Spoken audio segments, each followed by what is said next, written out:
Hello everyone, জ্যোৎস্নার হেসেলে আপনাদের সবাইকে স্বাগতম জানাচ্ছি। আজকে দেখাবো ঘরে বসে কিভাবে রেস্টুরেন্ট স্টাইলের ফ্রাইড রাইস তৈরি করতে পারবেন। ফ্রাইড রাইস আমরা কম বেশি সবাই রান্না করতে পারি, তবে যারা নতুন তারা খুব সহজেই এই রেসিপি ফলো করে ঘরে বসে তৈরি করে নিতে পারবেন।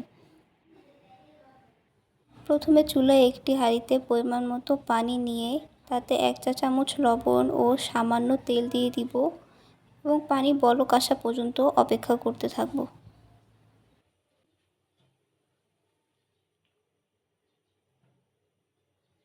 এদিকে আগে থেকেই 2 কাপ পোলার চাল ধুয়ে পানি ঝরিয়ে নিয়েছি। চালগুলোকে আমি প্রায় 80% সিদ্ধ করে নিব। হাঁড়িতে চাল দিয়ে নেড়ে দিব যাতে নিচে না লেগে যায়। আমি এখানে হাই হিটে 5 মিনিট রান্না করে নিয়েছি এবং ঠান্ডা করে পানি ঝরিয়ে নিয়েছি। এবার কিছু প্রিপারেশন করে নিচ্ছি। এখানে 3টে ডিম, সামান্য লবণ এবং 1/4 চা চামচ সাদা গোলমরিচের গুঁড়ো দিয়ে ভালো করে ফেটে নিব।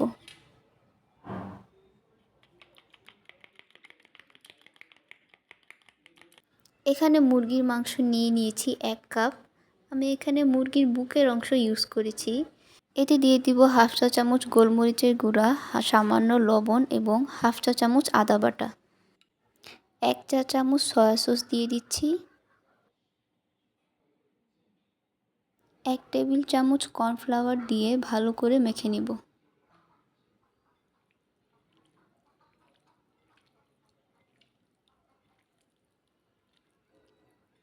সাথে কিছু রসুন কুচিও দিয়ে দিব এখানে।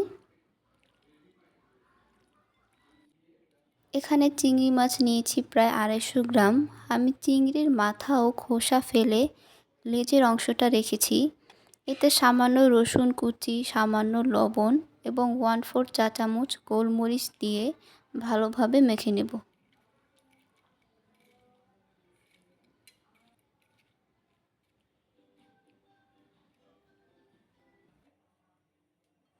চুলায় ফ্রাই প্যানে তেল গরম করে নিচ্ছি।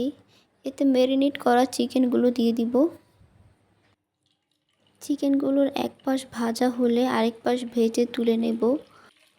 খুব বেশি সময় ধরে ভাজবো না, এতে বাহিরে ক্রিস্পি আর ভেতরে জুসিনেসটা বজায় থাকবে।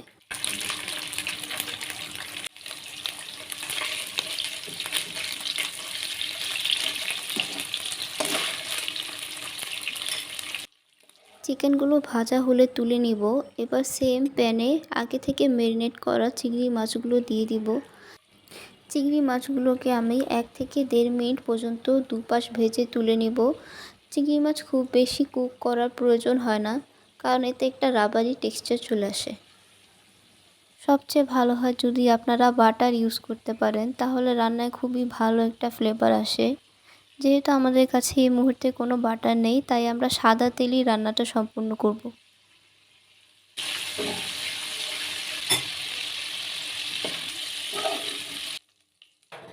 সেম তেলেই ফ্যাটানো ডিমগুলো দিয়ে দিব এবং স্ক্রাম্বল করে নেব। তিনোটা আইটেম আমি এমনভাবে কুক করেছি যেন প্রপারলি সিদ্ধ হয়, কিন্তু আমি কোনোটাই ওভার কুক করিনি।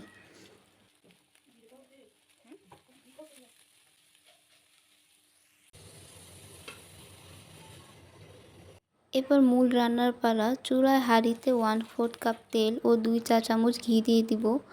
আপনারা চাইলে এখানে বাটার ইউজ করতে পারেন।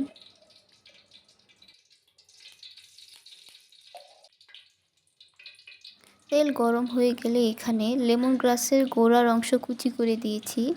এতে করে খুব সুন্দর একটা ফ্লেভার আসে। দিয়ে দিলাম রসুন কুচি। পেঁয়াজ কুচি দিয়ে দিচ্ছি 1/2 কাপ।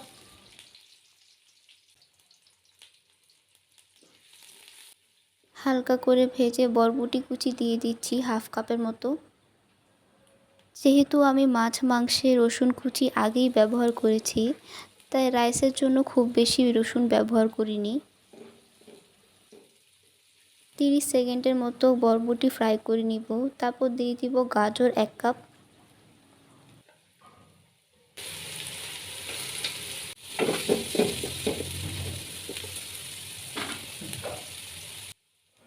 একটু ভেজে এতে আদা বাটা দিয়ে দিব। দিয়ে দিব লবণ হাফ চা চামচ। যেহেতু সস বা মাছ মাংসে সব কিছুতেই লবণ আছে, তাই রাইসে লবণটা একটু বুঝে দিবেন। এই পর্যায়ে রান্না অবশ্যই হাই হিটে করতে হবে, নয়তো সবজি থেকে পানি ছেড়ে দিবে। দিয়ে দিলাম ক্যাপসিকাম কুচি হাফ কাপ। কাঁচামরিচের ফালি দিয়ে দিচ্ছি পরিমাণ মতো। সাদা গোলমরিচের গুঁড়ো দিচ্ছি 1 চা চামচ।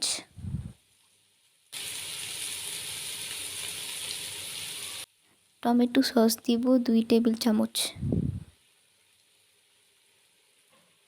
এবার সয়া সস দিব 1.5 টেবিল চামচ।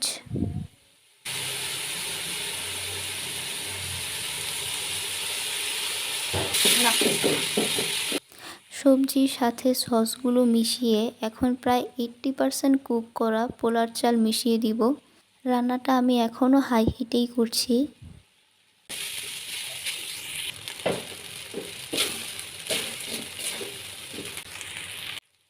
চিনি দিয়ে দিচ্ছি 1 টেবিল চামচ। চিনিটা রাইসের সাথে ভালো করে মিশিয়ে আগে থেকে রান্না করে রাখা মুরগির মাংস ও চিংড়ি মাছ দিয়ে দিব।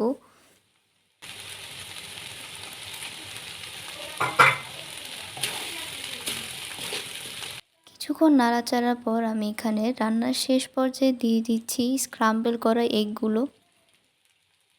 রাইসের সাথে সব উপকরণ ভালো করে মিশিয়ে নিচ্ছি। 2 থেকে 3 মিনিট নাড়াচাড়া করে আমি চুলা অফ করে দিব। আমাদের রান্নাটি যে যেখান থেকেই দেখছেন সবার কাছে অনুরোধ থাকবে আমাদের চ্যানেলটি সাবস্ক্রাইব করার এবং পাশে থাকা বেল আইকনটি অন করে দেওয়ার। ভিডিওতে অবশ্যই লাইক এবং কমেন্ট করতে ভুলবেন না, কারণ এটি আমাদের উৎসাহ আরও দ্বিগুণ বাড়িয়ে দেয়।